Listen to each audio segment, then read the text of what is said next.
Okay, solved it. I apologize. Yes. Yeah, I see that. Okay. Solved it. Solved the problem. Okay. So, healing regimen, stress and anxiety. Sorry about that, everyone. We're getting started right now. The information in this presentation, as usual, of course, is for educational purposes only. It's not intended for the diagnosis, treatment, prevention, or cure of any disease. If you want to make any changes to your lifestyle, implement any natural remedies or regimen, please consult with a qualified physician. So, what we're going to go ahead and do, actually, before we go any further, let's go ahead and open up with a word of prayer, and we will get started. Let's open up with a word of prayer. Let's bow our heads. Dear Heavenly Father, thank you so much for your grace and for your mercy. Thank you so much for everything you have done. Father, I just ask that you would please be with us now. Please keep us, anoint us with your Spirit, and please speak, Lord. And I ask, Lord, that you would help us to have peace throughout this whole situation. Thank you so much. In Jesus' name we pray and ask these things. Amen. Alrighty. Well, it's good to see everyone here, and I again apologize for the very, very, very late start. This is definitely a problem, but I'm glad that we're getting started. We're talking today about a particular kind of healing. We're talking about healing regimen. Now, this I thought would be an appropriate thing to talk about, considering the circumstances that we are involved in here in the United States, at least. We've got a historic set of circumstances that's going on right now. And it's stressing a lot of people out. A lot of people are worried. A lot of people are anxious. A lot of people are upset and angry, and there's the potential for a lot of people to be very upset and angry. In fact, it's going to happen no matter which way this presidential election swings. A lot of people are going to be upset either way. And so I thought, well, what better time to talk about dealing with stress and anxiety and these other things than right now. Because regardless of what happens, we still have to get on with our daily lives, and that's really important. So we're going to look today at healing regimen. Now, that we're going to look at the basic principles of a healing regimen today, but we're also going to be going beyond. We're going to be looking at more specifically a healing regimen for stress and anxiety, but we're looking at it in general here. So this is what we're looking at here. The introduction to healing regimen. Now, what is a healing regimen? Well, a regimen is a program or a recommended course, often related to health. But this, of course, is not the only thing that a regimen is associated with, although it could be. But a healing regimen is a program or a course recommended for the purpose of restoring or recovering health. In fact, really, because of the way it works, you could almost say that it is a full frontal assault against a disease or condition or other issue that's going on. And it is focused more specifically on systemic rather than symptomatic healing. So it's focused on the whole system rather than on individual symptoms. Now, a lot of natural remedies people will tell you, oh yes, this is, you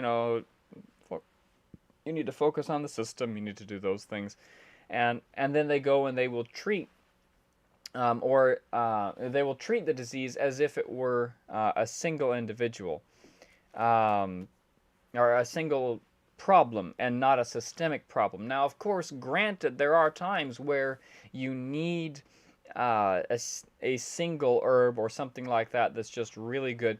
And don't get me wrong, I'm not someone who looks for and recommends these big, super complicated herbal stuff or big, super complicated anything. This is not that.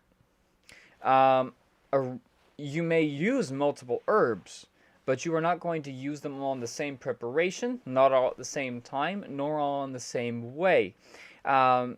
It is something, it's a program or a recommended course. It's something that, it's a group of things that you do. It's something, really, it's a lifestyle change that's going on here for a certain period of time. Of course, the period of time is dependent upon the individual case, or in this case, dependent on as in something like this, where the situation that we are in, at least in the United States and in much of the Western world today, come to think of it, we are in an unprecedented situation where people are divided, there's all sorts of problems, and so on and so forth. We don't really need to talk about that per se, but what we can talk about is what we need to what we can do about our own lives, right? In these times, and so that's what we're going to be looking at today.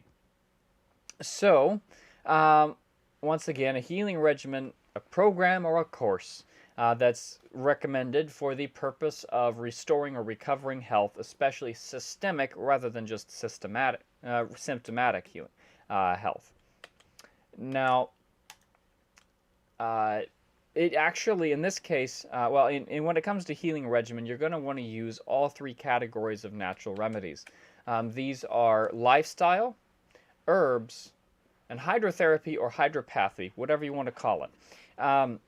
By the way, I forgot to mention, if you have a question at any point, if you're in the Zoom, of course, you may ask it at any point in time out loud. I'll hear you and so on. If you are watching via any of the streams, please don't hesitate to leave your questions in the chat. I would be more than happy to answer them as best as I'm able. I can see them over here on my side of the screen. So, yes. That being said, once again, you want to use, when it comes to healing regimen, a healing regimen should not be one single type of natural remedy. You want to use multiple ones so that you get the best results possible. You're going to want to use lifestyle, herbs, and hydrotherapy or hydropathy combined. And when you combine them properly, they can be combined improperly, so be cautious. Once again, the wisdom of discussing it with a physician. These three, when they are combined properly, are incredibly useful tools, and when you put them all together into a regimen or a program, they work fantastically well. And so that's what we're going to look at today when it comes to the stress and anxiety regimen, a regimen for stress and anxiety. So we're going to look at the three different areas when it comes to, we're going to look at these three different areas here. These three areas. I apologize. We're going to look at those three different areas to have a look at that. So, we're going to look at lifestyle, which a healthy lifestyle is very important for combating stress and anxiety. We'll talk a bit more about what that means.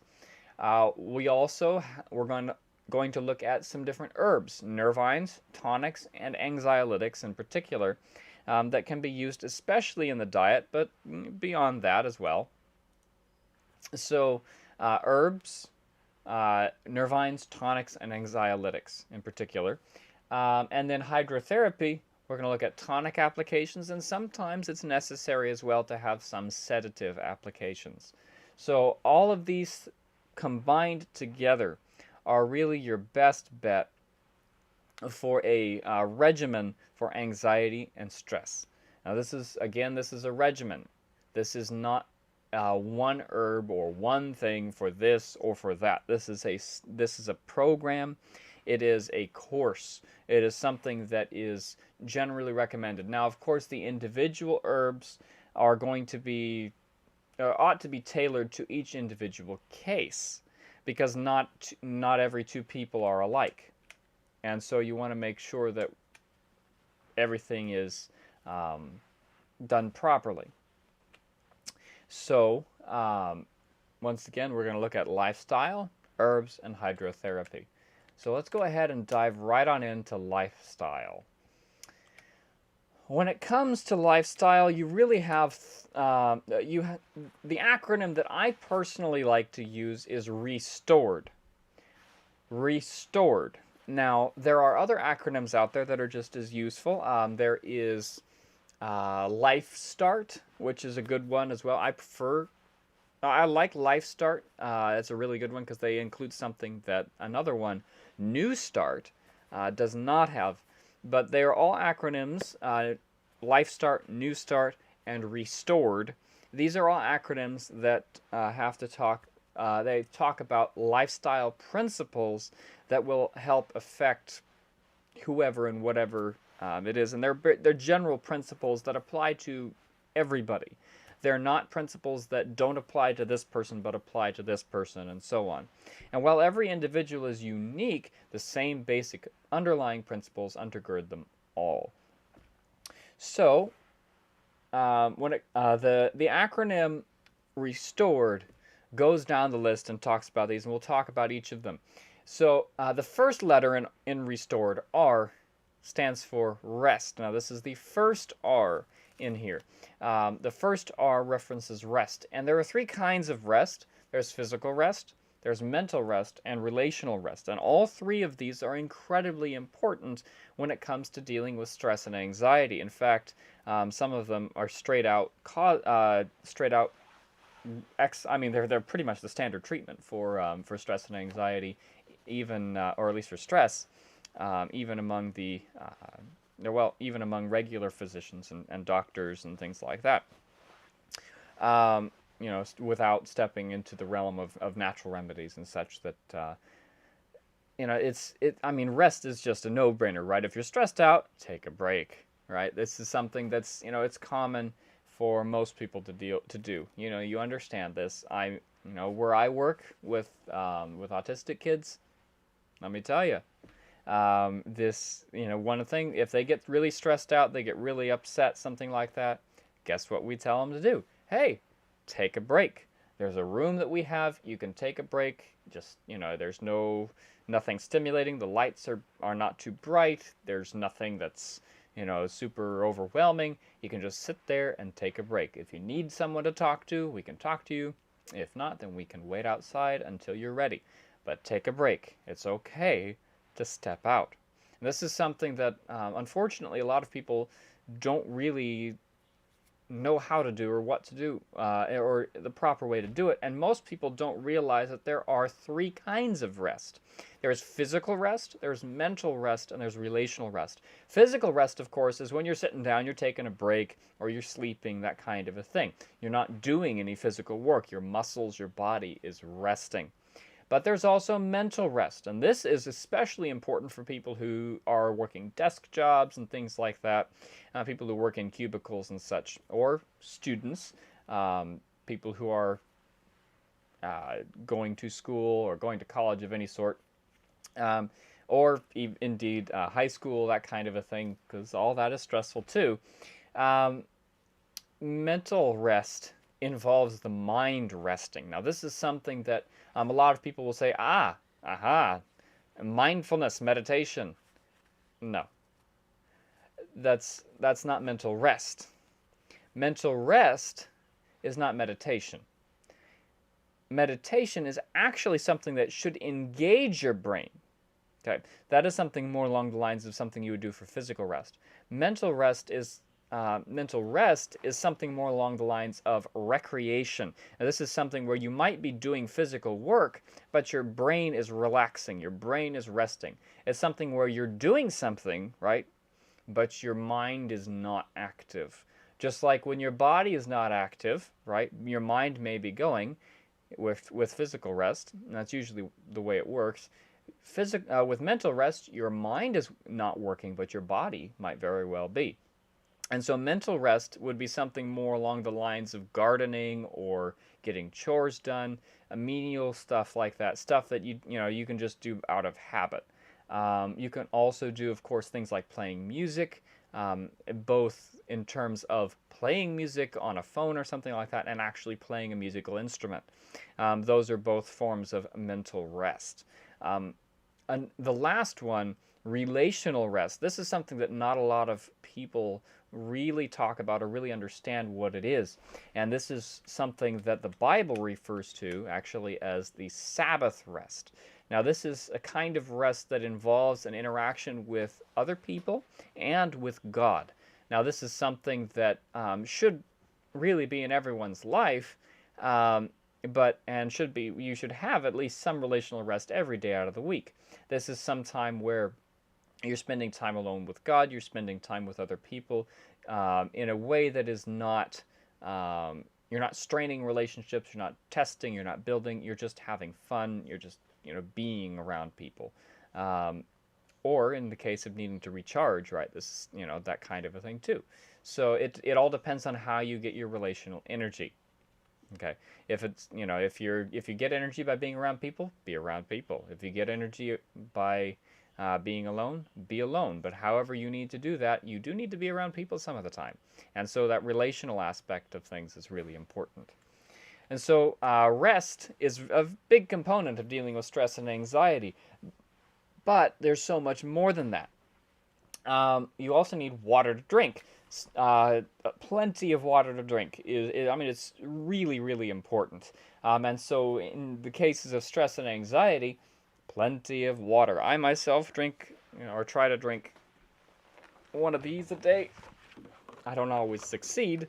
As you can see, I'm about halfway done, and well, it's 1900 hours, nearly 1930 hours. It's 7 o'clock p.m. and it's, yeah, I'm only halfway done with it. So I obviously haven't had a whole lot of, well, I haven't had as much as I would like. But that doesn't mean that, I mean, a half gallon of water is still plenty good. So, so plenty of water to drink is really important. But in particular, you're going to want water that is filtered and preferably soft water. Not distilled water, although distilled water is a form of soft water. Soft water. The water that comes out of your tap is not usually soft unless you have a water softener, although filtered water is softer than regular old tap water. And I'm sure some of you are thinking, well, how can water be hard and soft? Water is water. Well, it's old-fashioned terms, but hard water refers to water that has a lot of minerals dissolved inside it, whereas soft water has very little. So distilled water is pretty much the the softest form of water, but I don't recommend drinking it. Although I do recommend cooking with it and brewing teas and things like that in it, and in making infusions and such. I think that that's fantastic. That works well. But the best thing, once again, is soft water, and it's filtered. So you should have soft filtered water. If you don't have soft water, that's fine. Filtered water is just fine. Now, of course, when it comes to sunlight, we're coming on the time of year when there is not as much sunlight, and that is perfectly fine. In certain parts of the world, when it comes to sunlight, you're just not going to get enough. There's some parts of the world that only get about 3 hours of sunlight each day during the wintertime, and some that get none. So it all depends on where you are. And then there's some that don't get any, not because the sun doesn't rise, but because there's clouds all the time. And that can that can cause several things, including rickets in children, which is a vitamin D deficiency. And also, you can get seasonal affective disorder, which is anxiety and depression. And so this, at least for seasonal affective disorder, and for that sort of a thing, light therapy is quite useful. Light therapy is, I wish I had my light box with me, but you get medical grade blue light or just 10,000 lux white light. You can find them, Philips medical brand. Philips does have it. I got mine off Walmart.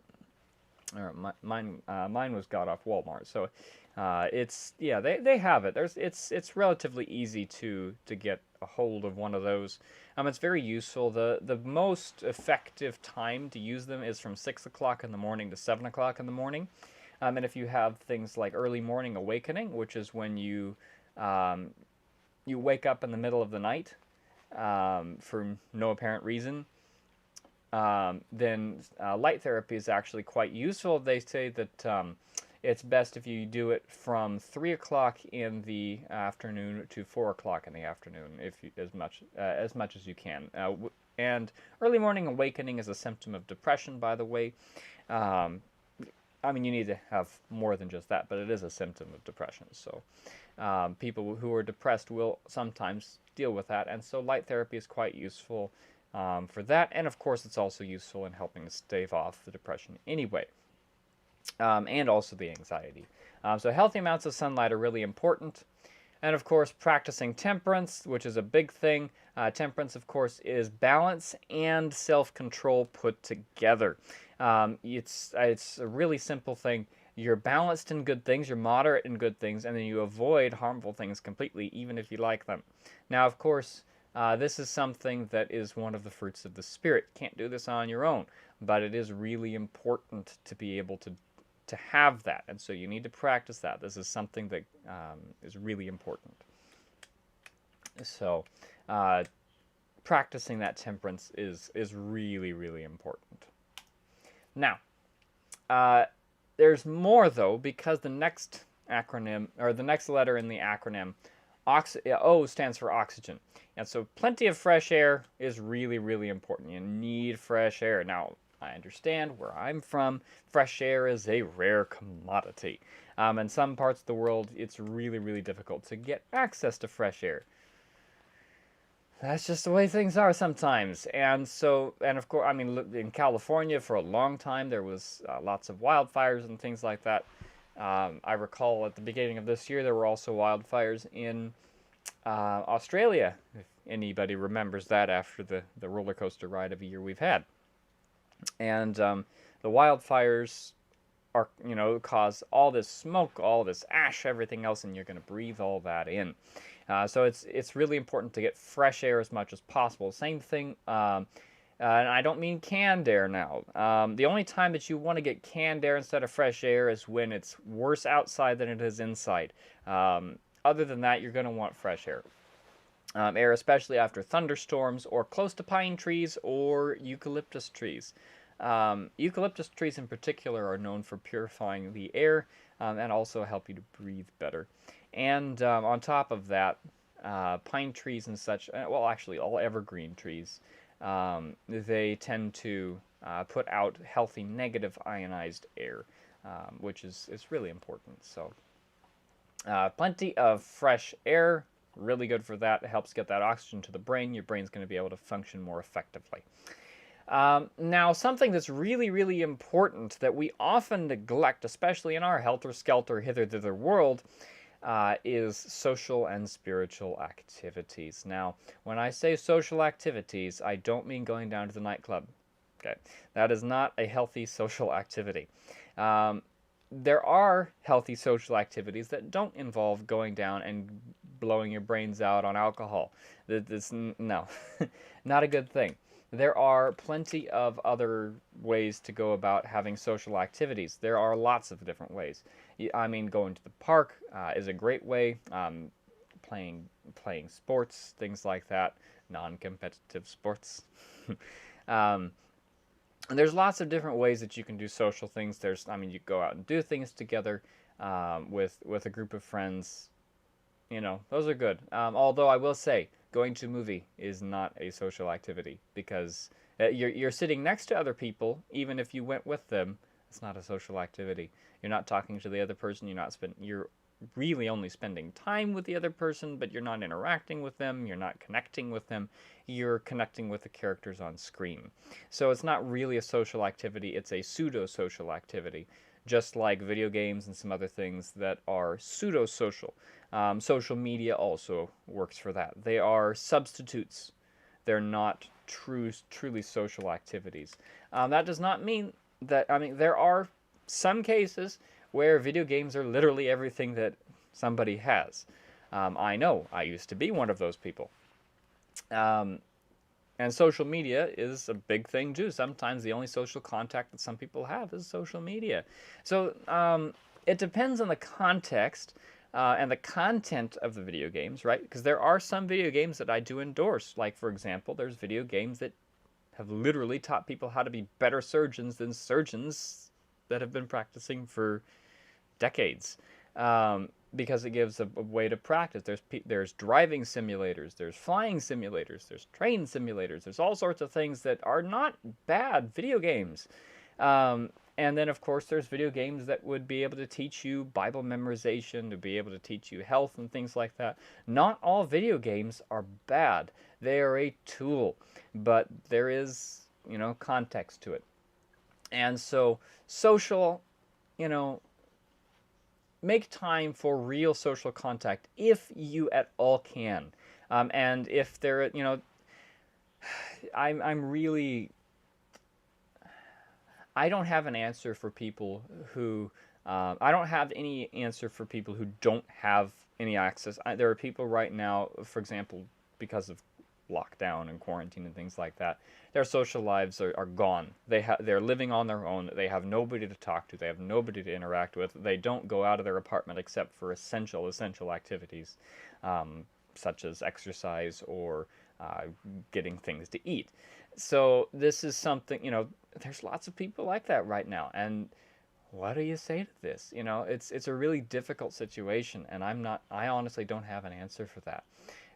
But that being said, if you can get social interaction, get it. One of the biggest things actually now that does work very well is Zoom. It's not the same thing as social contact. It is better than either video games or social media, though, because you're not only interacting with people, but you're actually interacting with people who look like people. You see my picture over here. If it was a video game, you would be seeing an avatar of me or something like that. You might be seeing a picture of me, maybe if I'm a streamer playing a video game, but usually not. So it's something to really consider and to take notice of. Make sure that you get, if you can do Zoom, that's sometimes the best thing that you're going to be able to get. And, right now, I don't know. But spiritual activities are also important. These are things like your morning devotions. These are things, prayer and Bible study. Bible study and morning devotions should be two separate things. Not that you shouldn't have Bible study in your morning devotions, but you should have time for Bible studies and morning devotions if you can. This is something that I am still very much working on. This is the ideal, again. So, but those are both really important. And I want to say, don't neglect touch or quality time if possible. There is a growing phenomenon called skin hunger, okay? And that is a big source of stress and anxiety. Skin hunger is where you haven't touched someone for a long time. Some people go years without touching people. And it actually causes psychological issues. So, in fact, of course, there have been studies where infants who have been deprived of touch have actually just straight up died. And in most cases, they experience what's called failure to thrive. And so it's really important to be able to, and if it's that bad for infants, it must be bad for us too. Of course, healthy exercise, especially useful work, is also important. That's the next letter. The letter after O is R, is the second R. That's for relationship. The letter after that is the second E. That's exercise. Useful work like chores and gardening are really important. Walking also is really important. A minimum of 30 minutes a day. Now, of course, that being said, walking is, some people, 30 minutes of walking is 200 feet, and that's okay, right? It's not about how much it's not about how far you've gone, right? It's about the effort that it took you, okay? So, and that's 30 minutes, not necessarily all at once, but scattered throughout, okay? It doesn't have to be 30 minutes, a 30-minute block of time. It could be 5 minutes here, 10 minutes here, 1 minute here. Yes, even 1 minute of exercise. And as long as you get 30 minutes a day, that's what's ideal. That's the bare minimum. And then, of course, a diet for stress and anxiety. You want to get rich in omega-3s, rich in B vitamins, rich in soluble fiber, and rich in unprocessed starches. In other words, you're going to want a whole foods plant-based diet, but with lots and lots and lots of leafy greens, legumes, and flaxseed. And then, of course, also lots of whole grains or whole root vegetables. So really, really important. No, starches are not the enemy. That's a big old fat myth that people really need, that should really stop being promulgated. It's honestly a crime. But I'm not going to get into that. That's another topic for another day. Now, let's move on because we're running out of time and I want to be able to get through this. When it comes to herbs, stress and anxiety, there are a few herbs that are very, very, very useful. And you can see that one occurs in all three spots. But nervines are very useful. Nervines, as I've believed I've talked about them before, nervines are herbs that help with the nervous system. They help tone the nervous system and strengthen it, and also help soothe it. And in the case of oats, they actually help restore the nervous system. It's a very, very wonderful herb, in particular as a nervine, and as a tonic, and as a nutritive. And so oats are very useful when it comes to these, and you notice that I've repeated several of these. So actually all but two of them I've repeated. So it's really, really important to recognize this. So really, nervines, oats, skullcap, chamomile, tonics, oats, hawthorn, chamomile, and apples, and then anxiolytics, chamomile, and skullcap. Now this is my kind of go-to for stress and anxiety and depression too. Really all nervous issues. These are my go-tos. Oats because, well, they help restore the nervous system, they help calm it and soothe it, and they help strengthen it and restore it. Skullcap because, well, it's a very nice, it's a very strong anxiolytic, and yet it's very gentle at the same time. Chamomile because, again, because chamomile is just an amazing herb. I was doing a paper for my school this week on chamomile, and it had no less than 17 different uses listed in several sources. So it is absolutely a phenomenal herb, and chamomile is just amazing for the nervous system. So chamomile is fantastic. Hawthorn is also useful because of the heart and because of circulation. Now, you wouldn't think that the heart and the circulation would matter so much for stress and anxiety, but stress and anxiety have a big problem. They cause lots of problems with your heart, and also you do have blood vessels in your brain. Right? You have blood vessels up here, and so you need, in order to keep those working properly, hawthorn is a great way to keep that up and strengthen those blood vessels and your heart so that your brain continues getting the oxygen that it needs. Apples also are, they're amazing. They're probably the single best fruit in existence. They're the king of all fruit. I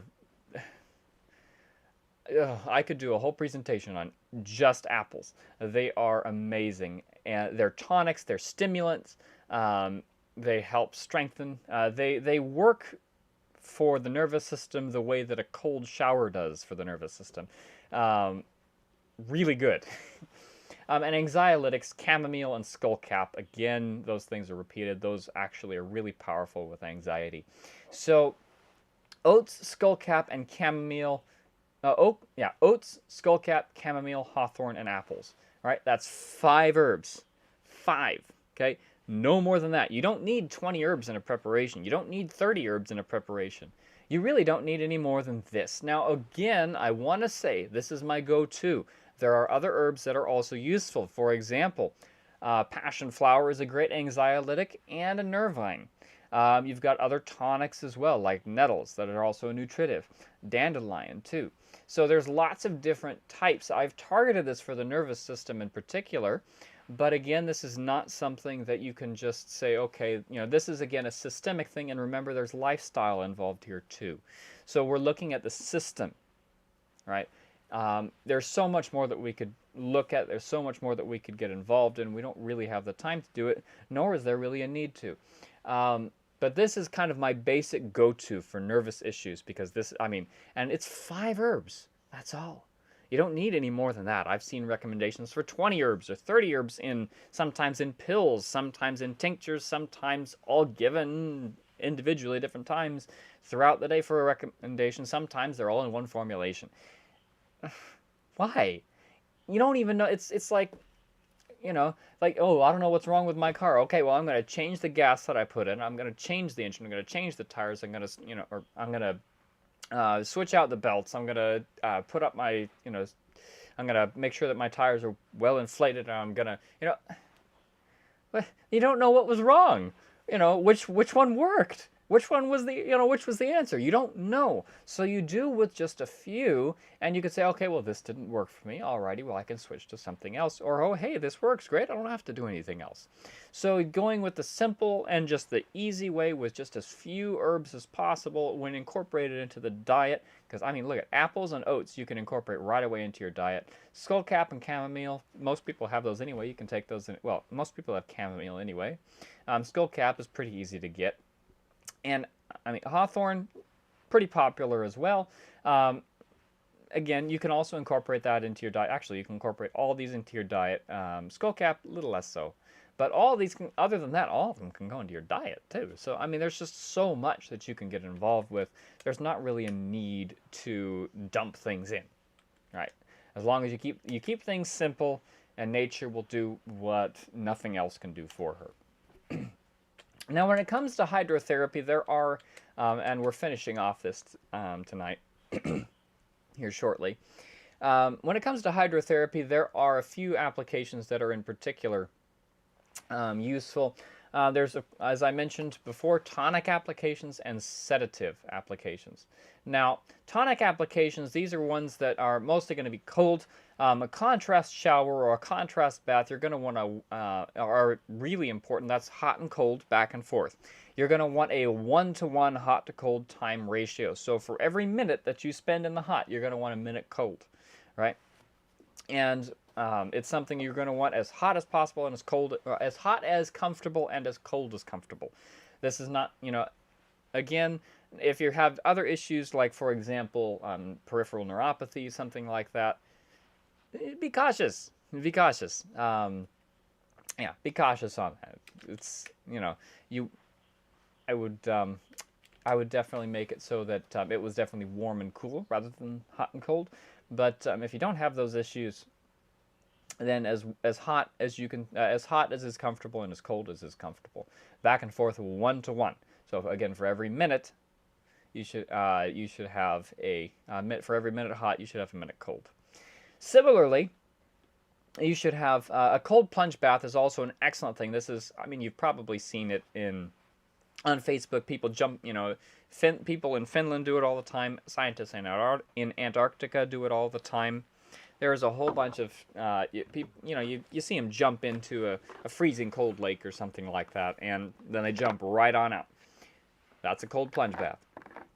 Now, really quickly, I want to drink some water because my throat is dry. So I will.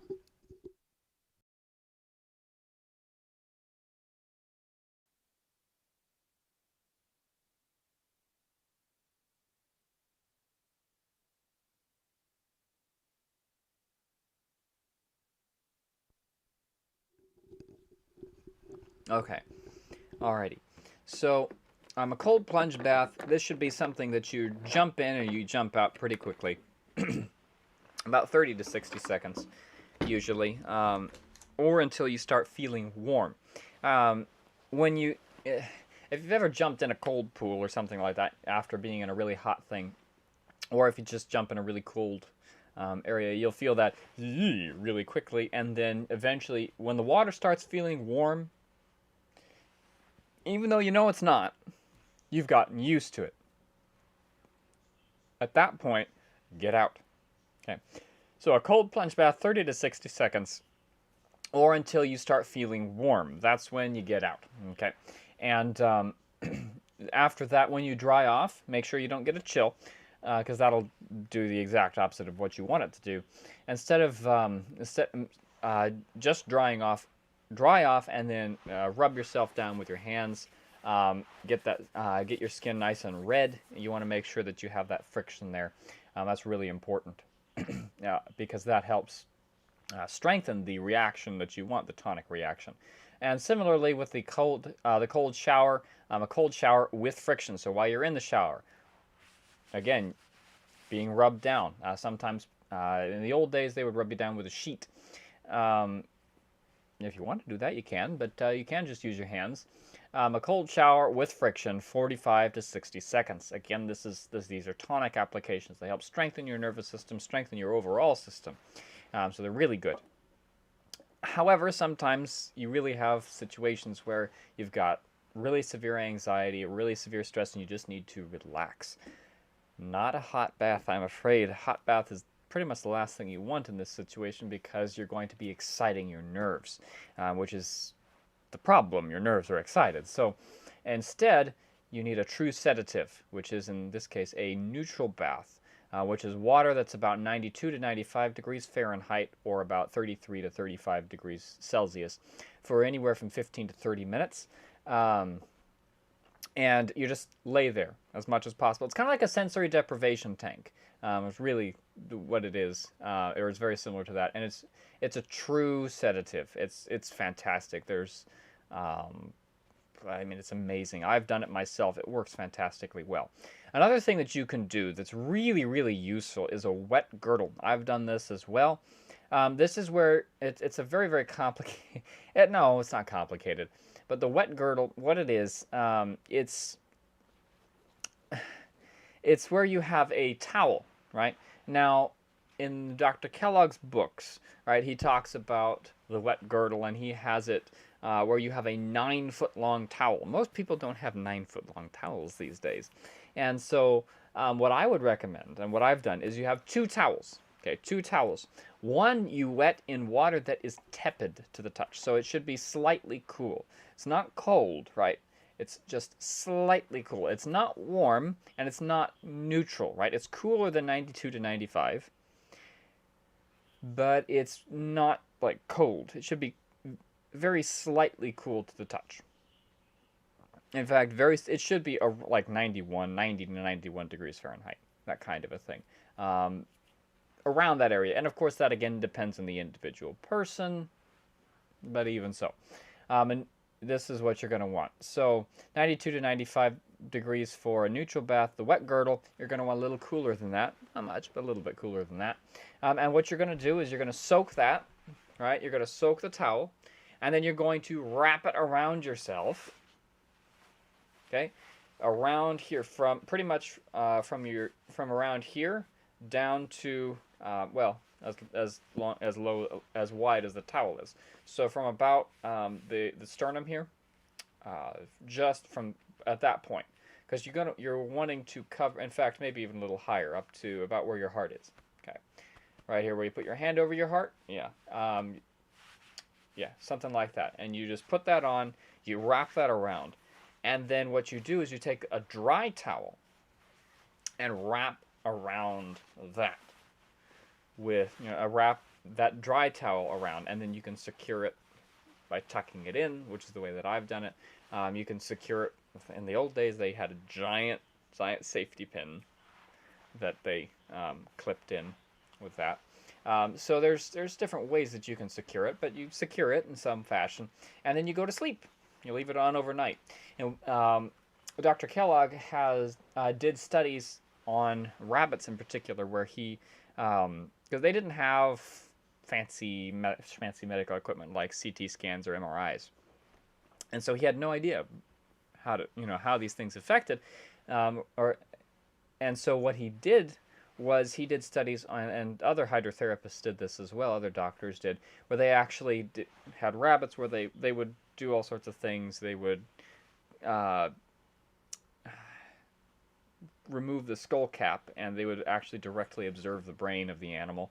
And what they would do is they actually did this particular treatment, the wet girdle, and they found that the condition of the brain, being even of a diseased rabbit or a rabbit that wasn't sleeping properly for whatever reason, the rabbit brain actually ended up in the condition of normal, healthy sleep with this treatment.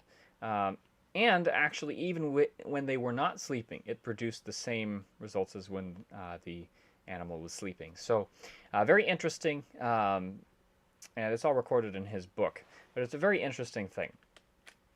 So these are more useful in particular when you're dealing with more severe issues, or like more acute issues, I should say, more acute anxiety, more acute stress, or very strong stress response, very powerful anxiety response, something like that.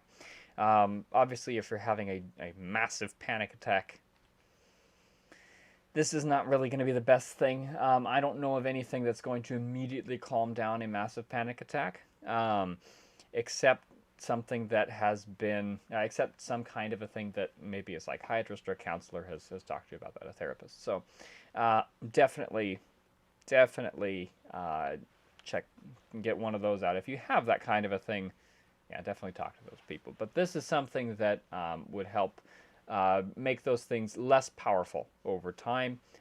This regimen that we're talking about here is something that's designed to help bring down the necessity and the intensity of such things, and hopefully stop it completely. So really quickly, to summarize, a healing regimen is an effective tool for dealing with systemic issues. It focuses less on individual symptoms and more on the whole system itself. It takes a multifaceted approach using lifestyle, herbs, and hydrotherapy to deal with whatever issue is going on, looking at it again as a systemic problem rather than a symptom. And also hoping to solve that systemic issue. And each regimen should be unique to the individual and the individual case. Again, no two people are alike, no two people's bodies are the same, and so the individual regimen needs to be adapted to the individual person. So the same thing won't work for everybody. The examples that I've given here are examples. If you want information about that kind of thing, if you want any kind of recommendations or consultations on that sort of a thing, I would be more than happy to help y'all out with that. Keep in mind, I am not a medical professional. I am not a doctor. I am in training to be a medical professional, but I won't be able to practice in the United States. So I can't do that. So keep that in mind. I can make recommendations and things like that, but please, please, please consult with a physician before you do that. And I wouldn't mind being in contact with a physician and just saying, hey, what do you think? But I'm not a medical professional, so just putting that out there. But I can give recommendations. I can offer advice on the subject. So at any rate, that being said, that concludes this presentation. Are there any questions from either? I will ask the Zoom first if there are any questions. And then if there are or aren't, if there are any questions from the chat, please go ahead and start typing them now. So Zoom, are there any questions? William. Yes. I had something interesting happen to me today. I went and I had my hair trimmed, and my hairdresser told me he sees a bald spot on this behind my ear. He told me it was from stress. And I didn't really know that I was stressed, but he recommended prenatal vitamins. And he said that with a few months of those, that I should be fine, good to go. I thought, wow, I never heard of such a thing. Yes, that definitely can happen. Stress can cause hair loss. Stress can also cause whitening of hair. That's pretty common as well. Oh, wow. So, what was my question? I'll think of it in a minute, hopefully. Okay. Alrighty, are there any other questions or comments?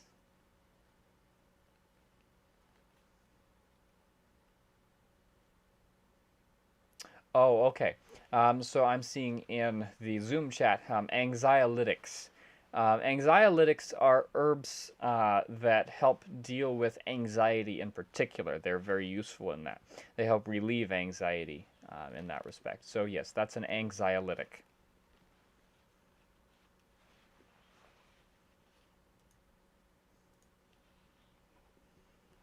Alrighty, are there any other questions?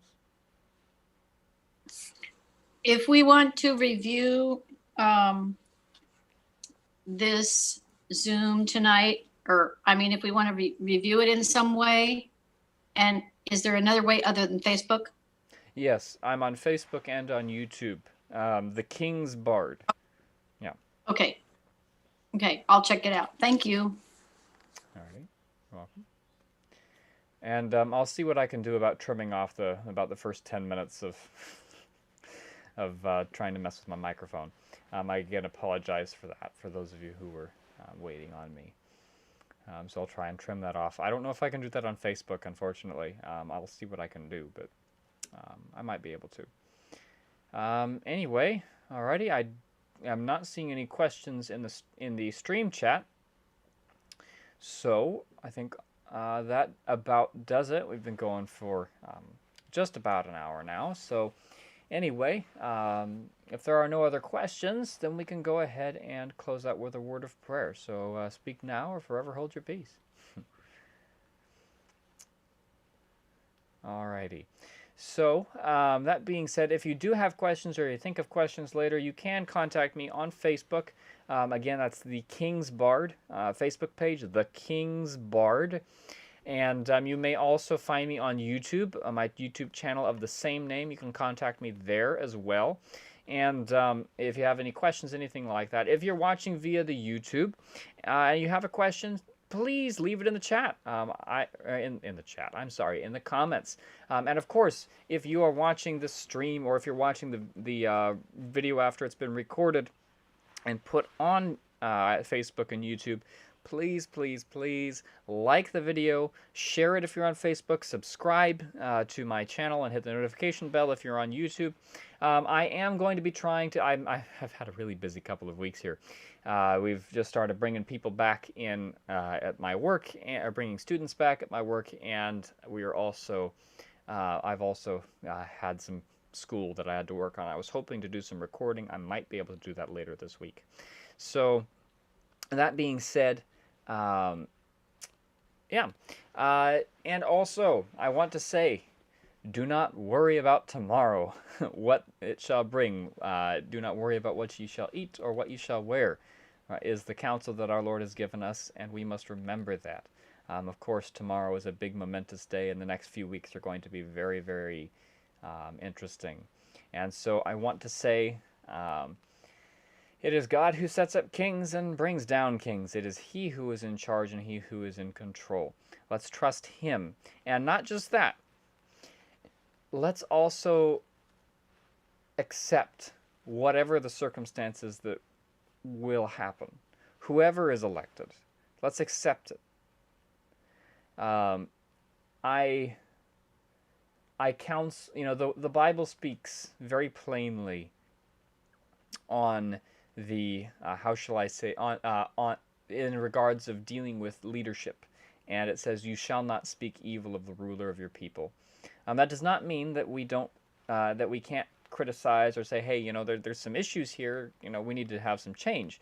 There's nothing wrong with that, or advocating or protesting. Nothing wrong with that per se. But speaking evil, saying, "Oh man, this guy's a bad person," yada yada yada. Well, maybe, maybe not. That's not our place to decide. They're our leader. We shouldn't speak evil of them, no matter who they are. This is something that I have held on to since 2011, I think, was when or 2012, when I first came in, when I first really began to look at things. And so, it doesn't matter who's elected anyway, because God's ultimately in control. And things are going to happen whether we like them to or not. And so, what can we do, right?